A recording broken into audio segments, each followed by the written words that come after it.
Welcome to Custom Home Builder Solutions, also known as CHS, a job costing, full accounting, and profit management software for the professional home builder. This video will be a wrap-up of all the videos we've been showing you about doing purchase orders, attaching them to costs, the effects, etc. And what we want to do to wrap this up, like we will do in several series of videos, is we want to go take a look at our powerful screen called the Estimated Cost at Completion worksheet and see what we can see about the effect of all the things we've been doing in previous videos, what the effect has been on the current estimated cost at completion. If you watched the videos, and if you're watching them in order, you would have gone through videos about setting up job budgets, seen some things about allowances, a little bit of effects on the estimated cost of completion that we showed at the end of those videos about job costing and budgeting and cost codes, etc. So it might be good for you to watch that because it gives a pretty good overview of the estimated cost of completion worksheet. But let's real quickly go and see the effects of our purchase orders that we've been working on. And I've clicked this button for budgets estimates, and I opened this list of all the jobs with budgets, etc. And I've gone down to our demo job and I clicked on the hyperlink for ECC work, which means Open ECC Worksheet, or the Estimated Cost at Completion worksheet. And I've already got it open over here because I was taking a look at things. What I'd like to do now is, most every day is be like I'm there most every day and I'm taking a look at things that might be in red over here. Now remember, I said the ECC, the Estimated Cost at Completion, is reacting to different things that you do. So let's take a look. This was one of the ones where we entered a bill that was actually $1,000 over a PO that we issued, and you can see that for right now, even though the PO is over by $1,000, we are over budget. Our ECC is just showing this $16,500 as the estimated cost at completion, because we budgeted $16,125. We've issued POs for $16,500, and so that's our current estimated cost of completion as soon as we issue POs for higher, which is $375 higher. We did get warned about that as we were showing you that we were entering a bill for the $16,500, and as a result we went and made a variance PO. So if you drill down on the list of POs right here, you can see both the variance PO. You could go farther, drill down, look at the variance reason, but you can see if, and we were posting a bill at the time, it refreshes just in case we make changes, but you can also drill down. You can see that actual costs have been posted for that amount, and maybe you're concerned about that, so you drill down and you can see that they're unpaid, so there could still be further discussion about paying this $1,000 if you needed. Although in our previous videos about posting that bill, we were talking about how you can write notes to each other and how it can be approved to pay or not, or marked, that since it's unpaid it could be deleted. But this, by overviewing things on this screen, you can spot things like this pretty easily that maybe you want to tend to. So variance POs will show up here in this column. You can kind of tell that there was an additional PO issued for that. And so the total of the POs is this 375 over. And you can tend to things. Now in another video, I was actually trying to demonstrate that if you decided you put something to a wrong cost code, I was demonstrating how you could correct that on both the purchase order and the costs attached to the purchase order, how you could correct that from the POs and cost management window. But you can also do some of that correction here. And when I corrected it, I was correcting it actually from, it was posted to 1115, and I was just playing like I was correcting it to this, which actually was wrong. I shouldn't have been correcting it to that, but I was using that for demo. And what you can spot here is this 150 is here, and if you look up here, you see the ECC for specs, plats, blueprints is 150. So you might realize just from looking at that this purchase order and this $55 cost have been posted to the wrong cost code.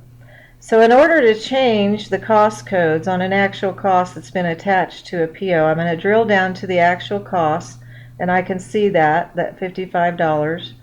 But I'm going to use the pencil edit icon now to try to edit something on there.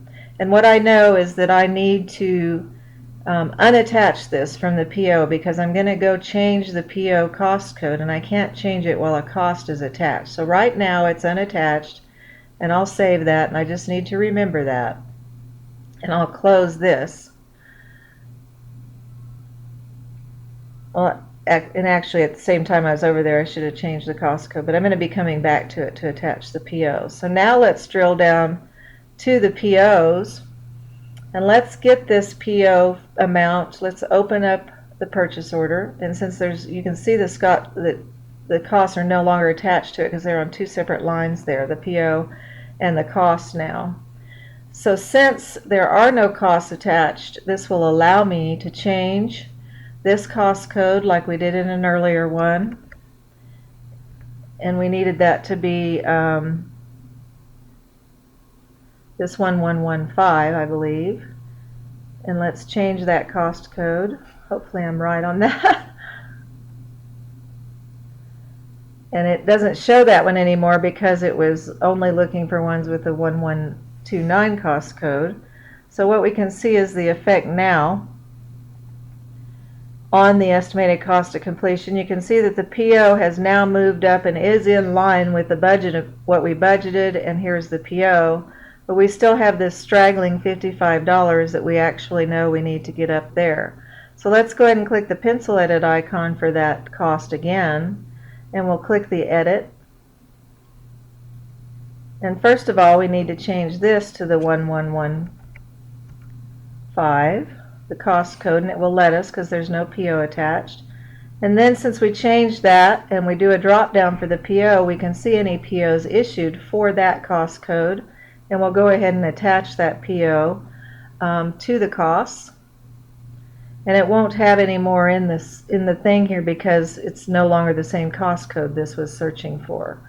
So it disappears from that window that we brought up. Now let's see all of this move for us. So you can see how somebody can get some things corrected here, and now we don't have that 150 overage.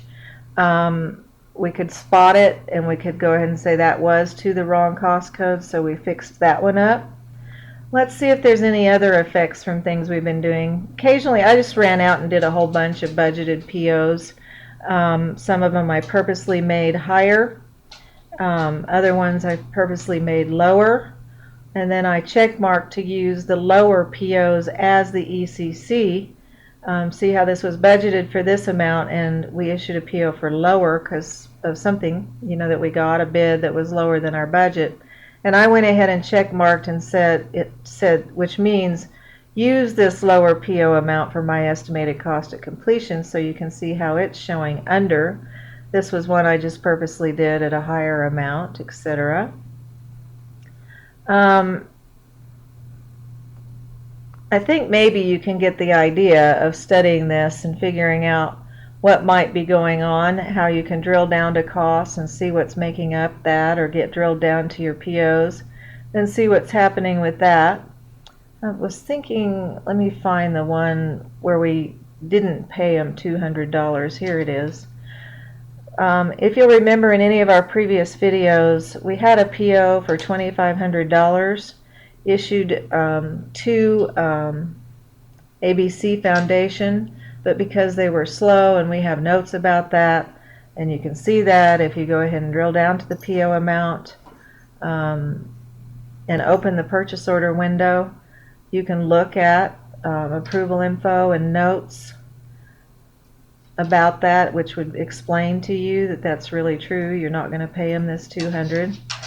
And so somebody who knows that, which I've already done, but somebody who knows, yep, that's all the costs we're going to have, watch what happens if I uncheck by this, that these actual costs are done. Let me uncheck it for a second.